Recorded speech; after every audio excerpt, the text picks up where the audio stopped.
Terminando el capítulo 8, que fue prácticamente el capítulo 7 y 8, fueron momentos muy álgidos en el ministerio de Jesús, porque Jesús llega al templo de Jerusalén y comienza prácticamente un discurso muy largo, una disputa que se desarrolló a través de prácticamente todos los relatos que hemos leído desde ya hace varias semanas.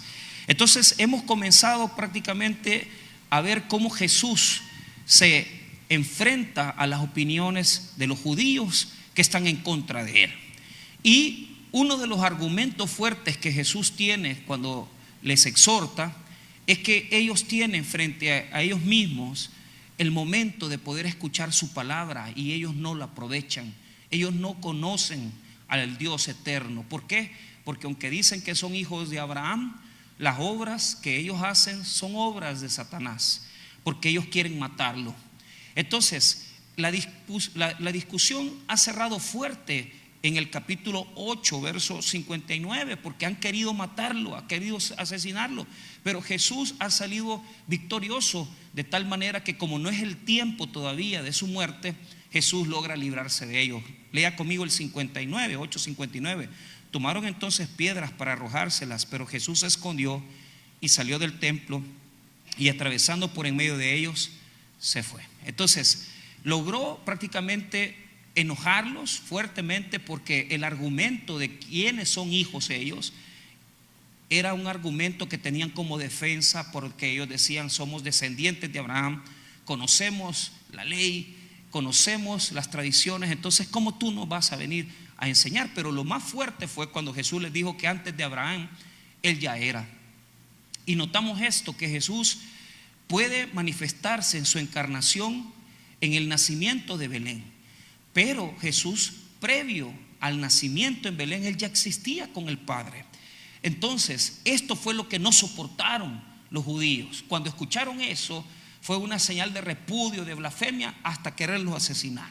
Pero logró escabullirse en medio de ellos y no lo pudieron asesinar. Ahora, cuando ha salido ya del templo, se enfrenta a un nuevo reto. Y es que no se sabe realmente, porque lo que sí sabemos es que ha salido de los atrios del templo, pero ahora aparecen nuevamente sus discípulos. Sus discípulos tenían ya algunos capítulos de no aparecer, porque todo el relato del capítulo 7, 8 ha sido largo y los discípulos no se notan. ¿Recuerdan el capítulo de Juan 6:66, cuando dice que todos lo seguían, los seguidores de él, pero de repente lo dejaron de seguir porque él les dijo: tienen que comer mi carne y beber mi sangre? Entonces en Juan 6:66 la multitud que le seguía, que pudieran haber sido más de 100 personas, dejaron de seguirlo, y los únicos que se quedaron con Jesús son los 12. Pero en los 12 está Judas, que va prácticamente a traicionarlo, y Pedro, que va a negarlo.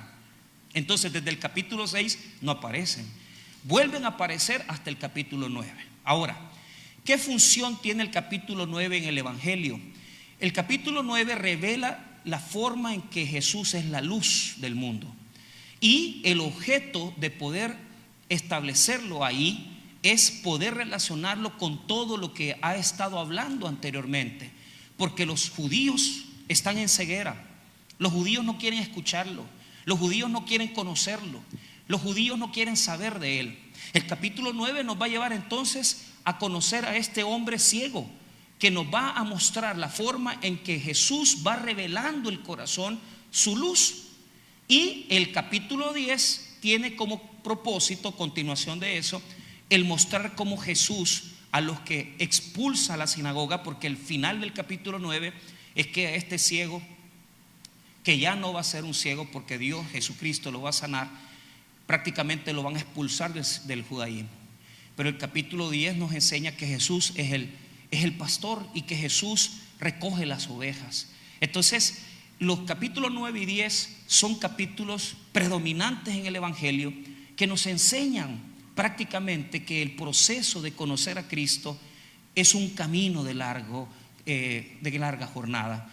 Conocer a Jesús, hermano, implica que usted reciba al Señor, pero ahí comienza todo su caminar cristiano, no termina ahí.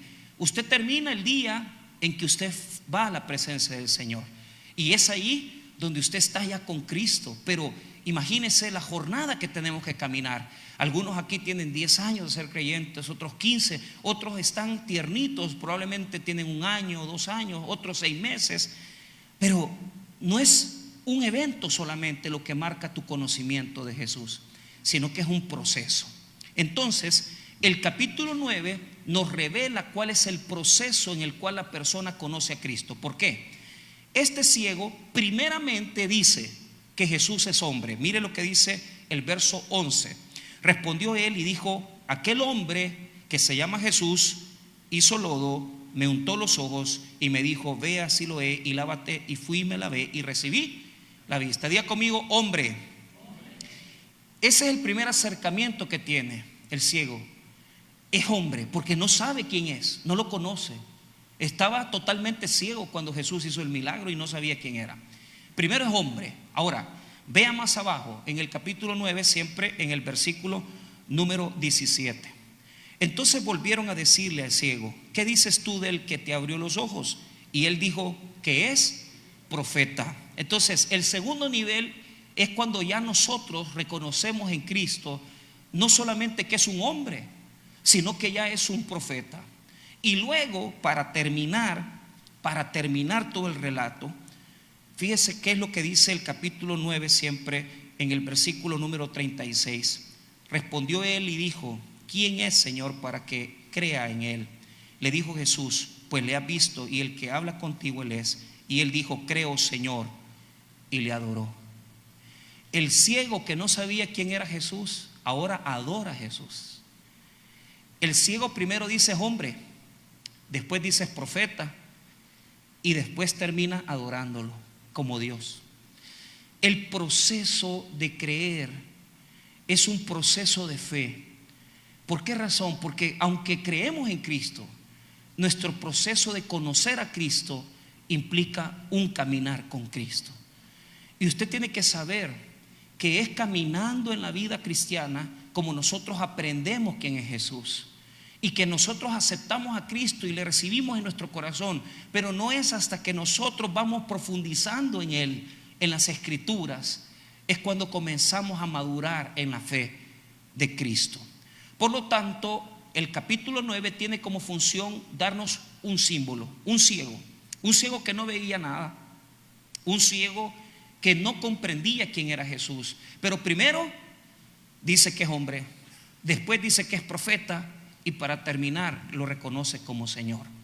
Al mismo tiempo, en lo que el ciego va creyendo, los judíos y los fariseos van cegándose, van cerrando su conocimiento. Entonces, el relato del capítulo 9 nos muestra dos cosas. Primero, cómo se abre la luz para el ciego de nacimiento, y cómo se cierra la luz para los fariseos y los judíos. Es decir, la luz tiene la capacidad de mostrarnos quién es Jesús, pero usted tiene que entender que no todos van a responder aceptando la luz de Cristo. ¿Y qué pasa, pastor, con los que no aceptan la luz de Cristo? Se ciegan, se endurecen y no comprenden quién es Jesús. Por lo tanto, la misma luz que es salvación para unos es condenación para otros. Vuelvo a repetir, el relato del capítulo 9 nos presenta a este personaje que va abriendo. Primero se le abran sus ojos físicos, pero después él recibe la visión espiritual. Y por último vemos a los judíos cerrando su conocimiento de Jesús y rechazando a Jesús como Salvador. Es decir, la luz trae iluminación para aquellos que quieren creer, pero trae ceguera para aquellos que rechazan, que niegan y que se esconden de la gracia de nuestro Señor Jesucristo. Veamos el relato ahora para explicarlo. El capítulo 9, en la primera etapa, tiene dos partes prácticamente, dos unidades textuales. El capítulo 9, verso 1 al 5, nos habla de un diálogo que Jesús tiene con sus discípulos. Un diálogo corto, pero que tiene mucho sentido. Es un pequeño momento donde Jesús, habiendo salido del templo, ve a un hombre ciego de nacimiento, y una vez que él lo mira, los discípulos le preguntan, le hacen una gran pregunta a Jesús, y Jesús se las va a responder. Eso llega hasta el verso 5. Luego, del verso 6 al verso 12, está el milagro que Jesús va a hacer de sanidad. en este ciego. Quiero decirles que en el Evangelio de Juan todos los milagros son para creer. En los evangelios sinópticos, Mateo, Marcos y Lucas, los milagros acompañan las obras de Jesús, pero se muestran y se esconden. Es decir, Jesús mismo dice: no le digas a nadie, no le digas a nadie. Solo en el Evangelio de Juan es para acrecentar la fe, para generar fe en Jesús. Ahora, note esto, fíjese bien. Ahora que hemos visto estas dos partes de las unidades textuales que vamos a revisar, vuelvo a repetir, del 1 al 5 es el diálogo de Jesús con los discípulos, del verso 6 al verso 12 está el milagro como tal. Vamos a comenzar en orden, a comenzar a enseñar. Primero, Jesús sale del templo y comienza a ponerse la atención en el texto. Dice que ve a un ciego, ve a una persona postrada ahí que tenía ceguera. Entonces los discípulos van a hacer esta gran pregunta. Veamos el verso 9:1. Al pasar Jesús vio a un hombre ciego de nacimiento. El texto bíblico nos revela dos cosas. Primero, vio, diga conmigo, vio. Palabra orao en griego, quiere decir que puso su atención. Los discípulos venían con él, han salido del templo casi queriéndolo apedrear, han salido del templo prácticamente en esta gran amenaza de los judíos, sus enemigos. Y ahora Jesús caminaba, iba pasando y ve a este hombre postrado. Entonces, lo más hermoso de este verso 1 es determinar cómo Cristo comienza a ver la necesidad de nosotros los seres humanos. Cómo Cristo pone sus ojos sobre nosotros y no podemos escaparnos de Él. Cuando Él tiene un propósito con nosotros, no nos podemos escapar. Y yo quiero decirle esto: hay personas que tratan de huir, que creemos que como Jonás nos embarcamos, compramos un boleto, pero no para Nínive donde Él nos quiere, sino que para Tarsis, y le andamos huyendo al Señor, pensando que se puede huir de Dios. De Dios no se puede huir. Si Él puso sus ojos sobre ti, nadie va a permitir que sus ojos sean quitados de tu vida. Ahora, qué interesante que el hombre es ciego de nacimiento. ¿Sabe por qué?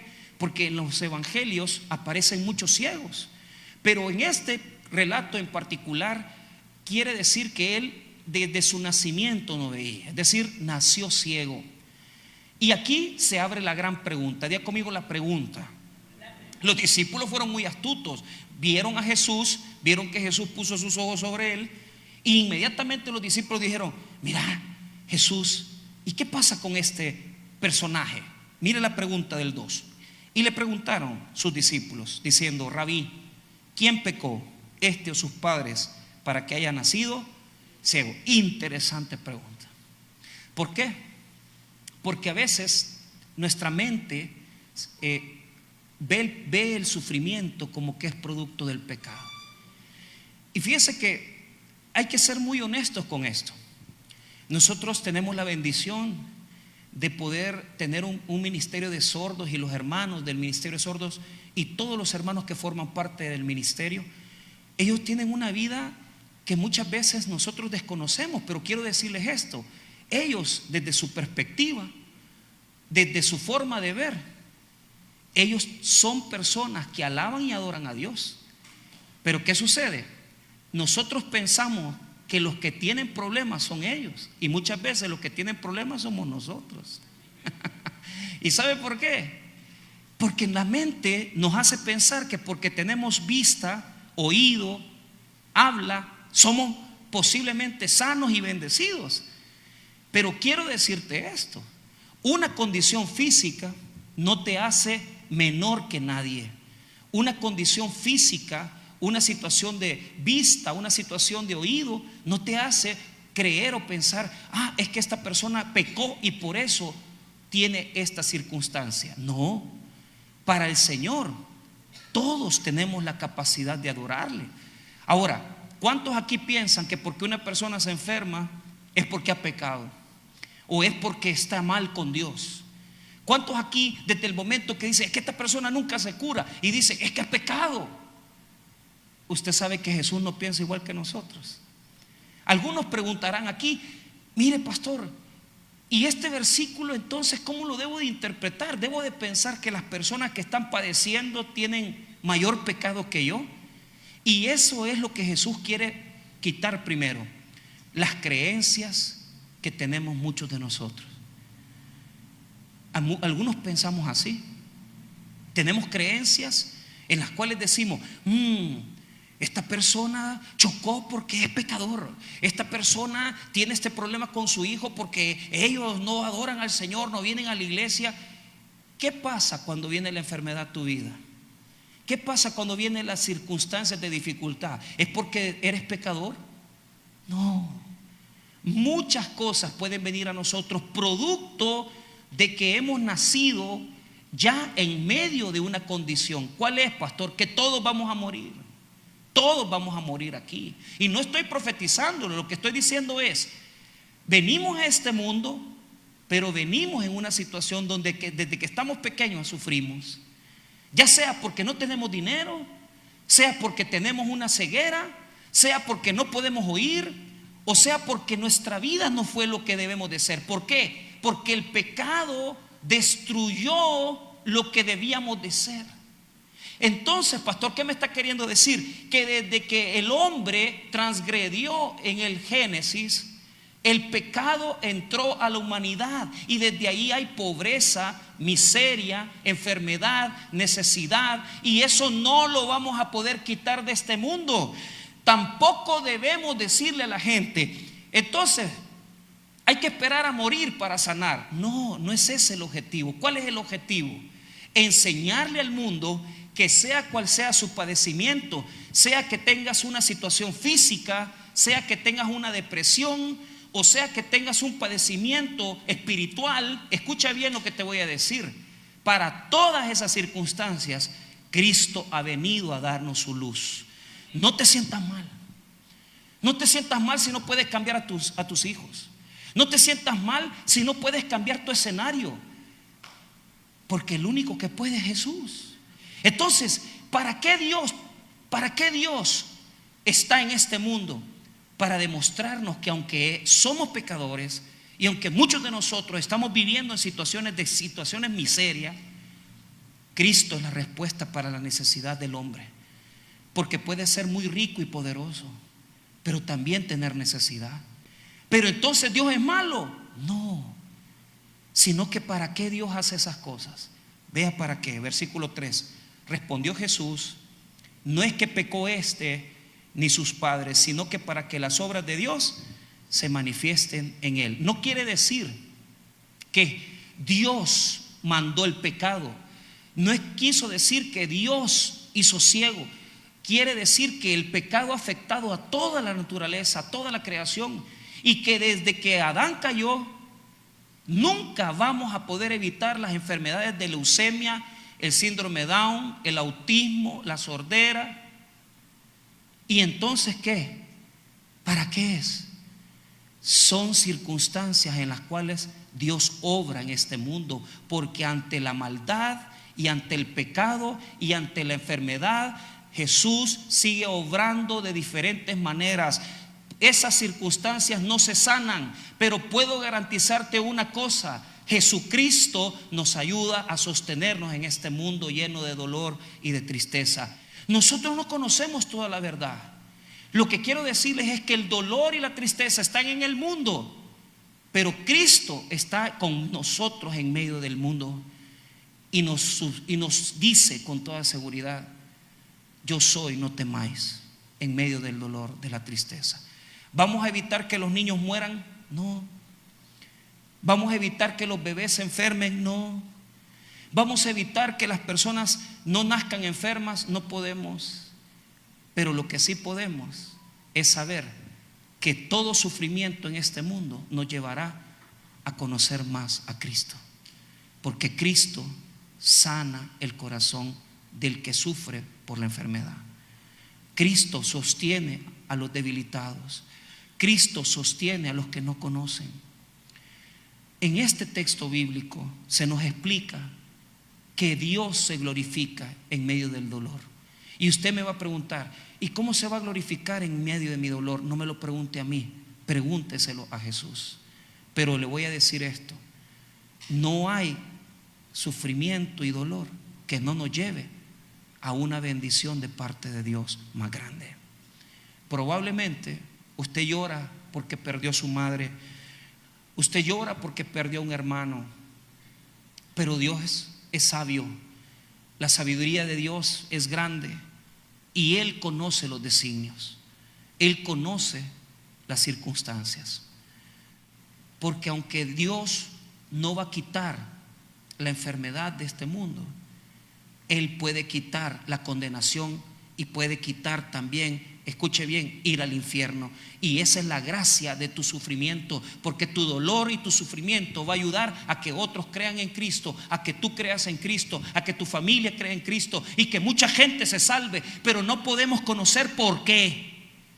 La gran pregunta del por qué sufrimos la conoceremos hasta que estemos en su presencia. Pero no te afanes ni te preocupes, porque Jesús es la provisión de Dios para el dolor y el pecado de este mundo. Porque la condenación más grande no es no poder oír, la condenación más grande no es poder ver, la condenación más grande no es poder caminar, la condenación más grande es morir sin Cristo. Porque de eso nadie te va a librar. Solo Jesús en la cruz del Calvario te puede librar de una vida en el infierno eterna. ¿Qué nos quiere mostrar este texto? Que tenemos que aprender a ver con los ojos del Señor, que tenemos que aprender a ver con los ojos de Cristo. No podemos ver con los ojos humanos. Usted dice, pobrecito este hermano, mire cómo está de mal, mire qué enfermedad. Usted no sabe lo que Dios está haciendo. Mire, es que fíjese que la hermana fulana tiene ese padecimiento, tiene cáncer. Hermanos, la enfermedad, el dolor son parte de esta vida. Pero algo les voy a decir: nada más que solo Cristo puede ayudarnos a entender nuestro dolor.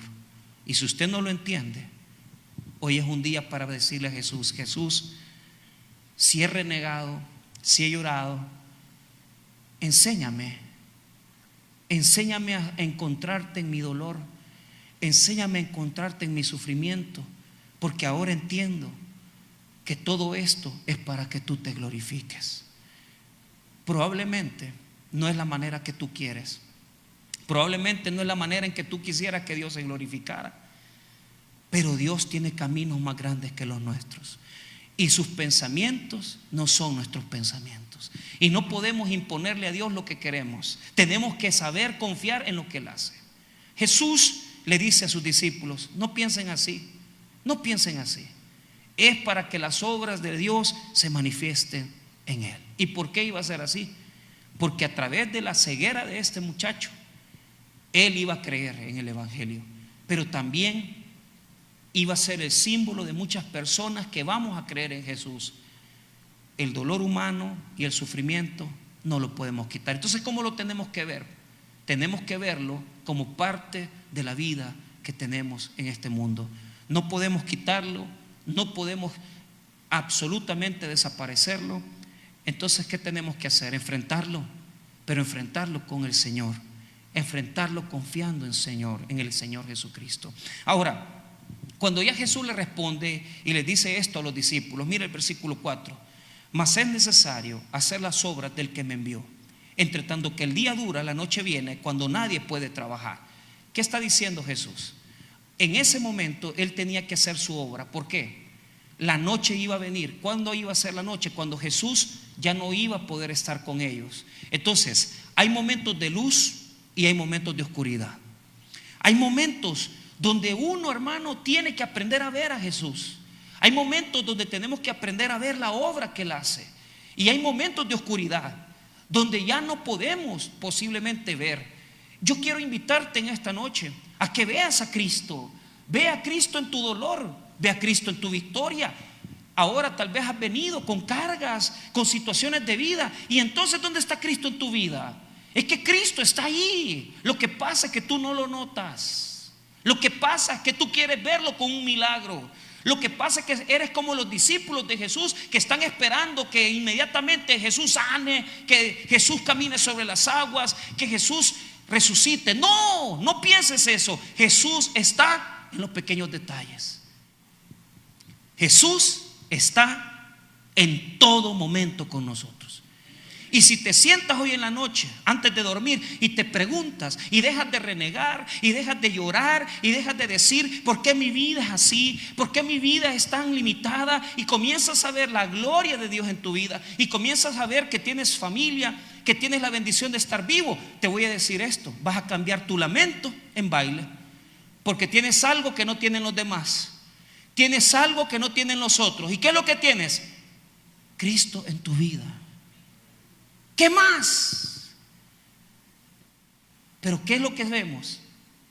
Que solamente, hermano, respirar es un milagro divino. Entonces, ¿por qué te sientes mal? ¿Por qué te pones así? ¿Por qué no ves la luz? Cristo está en tu oscuridad. Solo Cristo es nuestra esperanza. Solo en Él están depositadas todas nuestras fuerzas. No pierdas la esperanza. Aún en tu mayor oscuridad está la luz de Jesús. No reniegues. No eches todo a perder con una palabra, diciendo en esta noche: no, es que yo no entiendo mi proceso. Tira a la basura tu proceso. Tu proceso no importa. Si Jesús ha permitido eso en tu vida, quiere decir que Él lo ha hecho para la gloria de su nombre. Tira a la basura tu proceso. Es que los procesos son largos, los procesos son duros, los procesos son tristes. A mí no me interesan los procesos. Yo sé una cosa: yo sé en quién he creído y yo sé que Jesús nunca me va a dejar avergonzado. Entonces sepa eso y declárelo y créalo, porque Él lo está haciendo en su vida. Entonces, ¿vamos a evitar los momentos de oscuridad? No, porque los momentos de oscuridad no es cuando estoy enfermo. Los momentos de oscuridad no es cuando no tengo pisto. Los momentos de oscuridad no es cuando se me fue mi mujer. Los momentos de oscuridad no es cuando mi hija está enferma o mi hijo está enfermo. Y entonces, ¿cuáles son los momentos de oscuridad? Cuando estás en problemas y no tienes a Jesús. Ahí sí estás en problemas, mira. ¿Y sabe qué? Tenemos que estar agradecidos, porque no importando lo que nos pase en nuestra vida, si usted es hijo de Dios, usted tiene a Cristo en cualquier momento en su vida. Entonces no se siente achicopalado, no se sienta triste, porque aún en la muerte hay esperanza, porque en la muerte está Cristo también. Cualquier momento que vivas, cualquier sufrimiento que vivas, Cristo está ahí contigo si tú eres cristiano. Que sufran los que no tienen a Jesús, que sufran los que no tienen esperanza, que sufran los que no conocen a Cristo. Pero si usted conoce a Cristo, su momento es la luz. Véalo nuevamente el verso 4. Mas es necesario hacer las obras del que me envió, entre tanto que el día dura, la noche viene, cuando nadie puede. Cuando Cristo está con nosotros, siempre es de día. Siempre. Pregúntese en su vida cuántas veces han venido de dolor y Cristo está ahí. Siempre está con nosotros. Entonces, ¿es un momento de sufrimiento? Claro que sí, pero es un momento de luz, porque en los momentos de sufrimiento Cristo une la familia, Cristo humilla los corazones, Cristo hace salvación, Cristo junta los corazones resentidos. Hasta los hijos que andan peleando se unen cuando hay sufrimiento, porque ahí está Cristo cuando hay dolor y tristeza. Ahora, mire lo que va a hacer Jesús. Él va a proclamar en este momento que el que está, fíjese bien, el que cree en Jesús y tiene la bendición de ser cristiano, no va a evitarse que pasemos por el dolor. Siempre el dolor va a ser una realidad en nuestra vida. Pero, mire el verso 5: entre tanto que estoy en el mundo, luz soy del mundo. Diga conmigo: Cristo es mi luz. No se preocupe, va a salir. Pero es que, mire, pastor, tengo un problema legal. Vas a salir si crees en Cristo. Es que mira, es que no, me despidieron el trabajo de 20 años. Vas a salir, porque no depende de ti salir, depende de Cristo. Y Cristo es la luz para cualquier momento oscuro. Entonces, deja que el Señor haga lo que tiene que hacer en tu vida, aunque no te guste. Es que mire, me estoy yendo mal en el negocio, no vendo, no soy productivo, yo veo que como que la mano de Dios no viene. Deja de renegar y confía. Cree que el Señor no te va a abandonar. Cree que Jesús te va a sacar de ahí. Pero es que mire, no tengo dinero. O sea que si tenés dinero, tenés luz. Para muchos aquí el pisto es luz. Para muchos los amigos son luz. Para muchos los políticos son luz. Para muchos el estar bien con una cuenta de banco es la luz. Nada de eso es la luz. Cristo es la luz. Que te falte todo menos Cristo. Porque si no te falta Cristo, no te va a faltar la luz tampoco. Ahora, Jesús ha declarado: soy la luz. Y ahora va a sanar al ciego. Mire cómo lo va a sanar. El ciego representa a todas aquellas personas que están con su ceguera espiritual. Entonces, ¿qué significa eso? Aquellos que no tienen conocimiento de Jesús, que no conocen al Señor. Vea lo que dice en el verso 6. Dicho esto, escupió en tierra e hizo lodo con la saliva y untó con el lodo los ojos del ciego. Jesús hacía muchos milagros con saliva, pero solo los ministra Marcos y Juan. Marcos en el capítulo 8 y capítulo 6 habla de milagros que hizo Jesús con saliva. Pero este milagro, fíjese bien, muchas veces Jesús ponía la saliva en el lugar donde está enferma la persona, pero en este caso no. Lo que hizo fue con la saliva hacer lodo. ¿Qué haría usted si yo le digo: mire, vamos a orar por su sanidad, pero de repente usted ve que el que le va a ministrar escupe en el suelo y hace lodo para ponérselo? Qué triste, va. Hay cosas absurdas que uno dice: ¿y cómo? Pero vea lo que Jesús quería hacer. Vea lo que Jesús estaba haciendo. ¿No es cierto, hermano, que lo que nos hace falta para ser? A veces uno piensa que lo que le hace falta para hacer algo es un título, es un apellido, es dinero o posición. ¿Sí o no que a veces pensamos que nos hace falta algo? Cuando usted sepa y piense: es que yo necesito ganar más dinero, es que yo necesito tener más ingresos, es que toda la gente en internet, toda la gente en TikTok, toda la gente en Instagram están haciendo pisto y solo yo no estoy haciendo pisto. Es que tu problema no es ese. Tu problema es que no te das cuenta que necesitas más de Cristo. Y vea, el ciego estaba ahí. ¿Qué hizo Jesús? Escupió, hizo lodo. Y vea lo que hizo. Y untó con el lodo los ojos del ciego. ¿Qué quiere decir? Que lo dejó más ciego. ¿Ha usted visto a alguien que lo operen de una catarata y quede más choco? Pues este Jesús es así. Te deja más ciego. En lugar de quitarte la catarata, lo dejó más ciego. Porque encima que no veía nada, le puso lodo. Entonces fue Lagrange el que dijo: a este lo sanaron dejándolo más ciego. Y es cierto, es verdad. ¿Y sabe por qué? Porque muchas veces es la única manera que dejes de confiar en los amigos, en los vecinos, y confíes en la mano de Dios Todopoderoso. No te preocupes, porque si algo te quitó el Señor y te estás poniendo en una situación donde estás más ciego y donde más puertas tocas y te estás desesperado, no vas a hallar la salida. Deja de estarte desesperando. Aquí hay mucha gente desesperada. Pastor, es que mire, tal cosa. Cálmate, papá, cálmate. Si no vas a arreglar nada. Y más que cuando ya le dije: ¿y qué te pasa? Ay, es que fíjese que ya voy a adivinar, te dejó la mujer. Si eso ya me lo puedo de memoria. Y muchas veces andamos queriendo decir al hombre, a la mujer: regresa conmigo, fulana, yo te amo. Mira, te voy a decir una cosa. Solamente cuando te quedas totalmente ciego, aprendes una respuesta en la vida. Y es que aprendes a comprender que desesperados no hay respuesta para nada. Jamás. Jamás. ¿Y qué tengo que hacer, pastor? Mire, es que me están pidiendo el local. Que te lo quiten, dáselo. Ay, amén. Nadie dice amén. ¿Por qué? Porque ya están diciendo: ya le voy a pagar, ya le voy a pagar. Otro mes, y no vas a pagar. Son un sinvergüenza. ¿Por qué? Porque vos querés solventar las cosas como vos querés. Y hasta que aprendes a entender esto, escuche bien, nosotros queremos que el Señor venga y nos ponga la mano encima y nos diga: te sano y te quito la ceguera. No es así. ¿Sabes cómo es?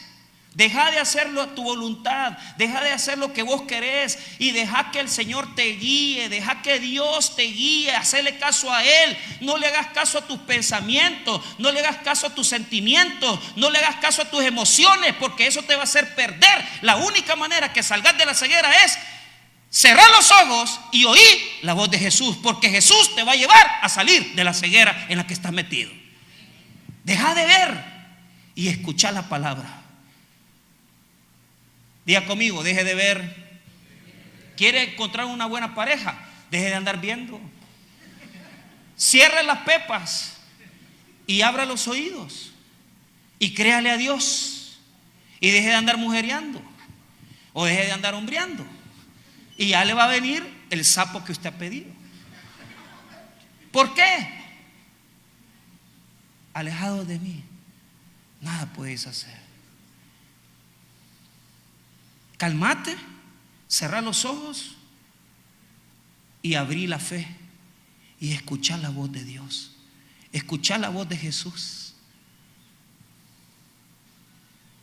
Eso es abrirse, eso es ver la luz.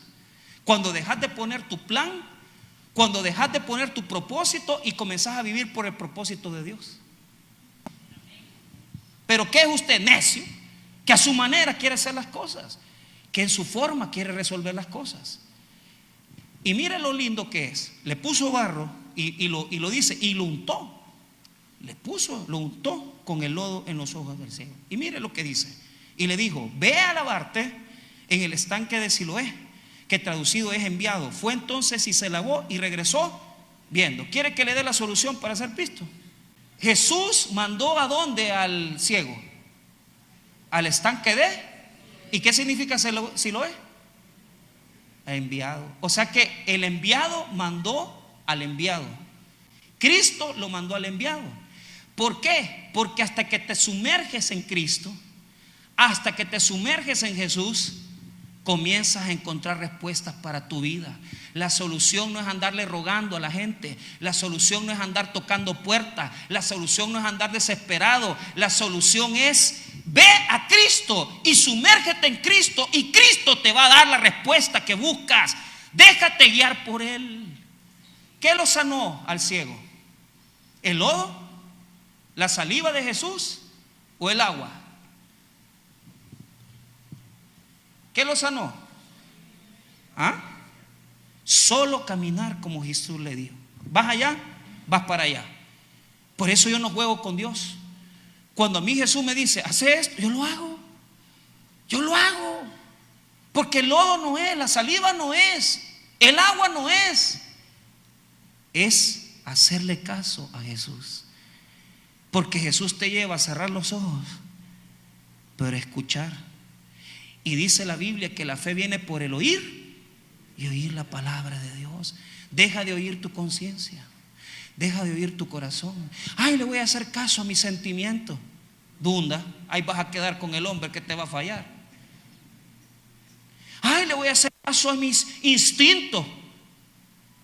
Vas a terminar acabado, humillado y con vergüenza. Hazle caso a Jesús, que te va a llevar a sumergirte en Él. Y Él te va a llevar a entender que la luz del Señor viene por la palabra de Dios. Solo óigalo, escúchelo, y Él tiene la respuesta. Yo no tengo la respuesta, Cristo tiene la respuesta. Y mire cómo termina en el versículo 7, firme, seguro. Y le dijo, ve a lavarte en el estanque de Siloé, que traducido es enviado. Fue entonces y se lavó y regresó viendo. Ahí está el milagro del Señor, lo que usted anda buscando. Mire. ¿Y qué cuesta tener un milagro? Hágale caso a Dios, hágale caso a Jesús. Deje de andar inventando. Es que mire, pastor, me voy a tomar esta hierbita. Es que mire, pastor, dicen que si me unto marihuanol. Es que mire, pastor, fíjese que si me fumo la marihuana. No, eso no te va a llevar a nada. Y entonces hágale caso al Señor, sea obediente. Punto, no hay más. Y la luz va a venir a tu vida. Mire lo que dice el versículo número 8. Entonces los vecinos y los que antes le habían visto que era ciego decían, ¿no es este el que se sentaba y mendigaba? Ya se lo podían, que era pedigüeño. Pero ¿qué pasa? Cuando vos comenzás a obedecer al Señor, Él te comienza a bendecir. Ya no vas a andar mendigando, ya no vas a andar de pedigüeño, ni tampoco diciéndole al hermano: ay, la otra semana le pago. No le vas a pagar. ¿Sabes por qué? Porque mientras no le hagas caso al Señor Jesús, todo en tu vida va a estar estancado. Tu matrimonio, tu finanza, tu prosperidad, todo está estancado. ¿Qué nos enseña esto? Mira el versículo 9. Unos decían: Él es, y otros: a Él se parece. Él decía: yo soy, aquí estoy, mire, ya veo. Y le dijeron: ¿cómo te fueron abiertos los ojos? Y Él no contó lo de la saliva, solo contó porque no conocía quién era Jesús. Diga conmigo: no lo conocía. ¿Por qué no lo conocemos a Jesús? Porque conocer a Jesús no es aprender doctrina. Y se lo digo desde ya: nadie que sepa teoría conoce a Jesús. ¿Y cómo se conoce a Jesús? Oyéndole, obedeciéndole y sabiendo que Él va a hacer un milagro en tu vida. Mire lo que dice el versículo 11. Respondió Él y dijo: aquel hombre que se llama Jesús hizo todo. Me untó los ojos y me dijo: ve al Siloé y lávate. Y fui y me lavé y recibí. No dijo que había escupido el lodo, no dijo eso, porque como no lo vio, solo sintió el lodo en los ojos. Pero lo bonito es que solo en obediencia podemos recibir la bendición. El verso dice 12. Entonces le dijeron: ¿dónde está Él? Le dijo: no sé. Pastor, ¿qué quiere decir con esto? Que puedes estar en la iglesia 10 años, pero si no has aprendido a oír a Jesús, a obedecer a Jesús, no tienes la luz. Hoy en día la luz de Cristo es que obedezcamos su voz, aun que no vemos nada. Imagínate este ciego que tuvo que caminar al estanque de Siloé. ¿Quién lo ayudó? No sabemos, pero obedeció la palabra. ¿Qué hubiera hecho usted si usted está ciego, le ponen lodo en los ojos y le dicen: camina para allá? No le hubiera hecho caso. ¿Qué hubiera pasado si le dicen: mire, es que usted está acabado, y de repente el Señor le pone: dale 20 pesos a fulano? No, hombre, si no tengo. Ya ve, de repente Dios te prueba y te dice: quiero que le vayas a pedir perdón a fulano. No, que yo no puedo, que ya me perdonó. Habla con él, hombre. Si Jesús te está diciendo, hazle caso. Tapate los ojos, camina y confía, porque Cristo sabe lo que te demanda y te pide. Obedézcale al Señor, porque solo obedeciéndole a Jesús sabremos que la gloria y la honra siempre son para el Señor Jesucristo. Vamos a orar. Padre, bendiga su palabra. Bendiga, Señor, en esta noche las personas que han escuchado el mensaje.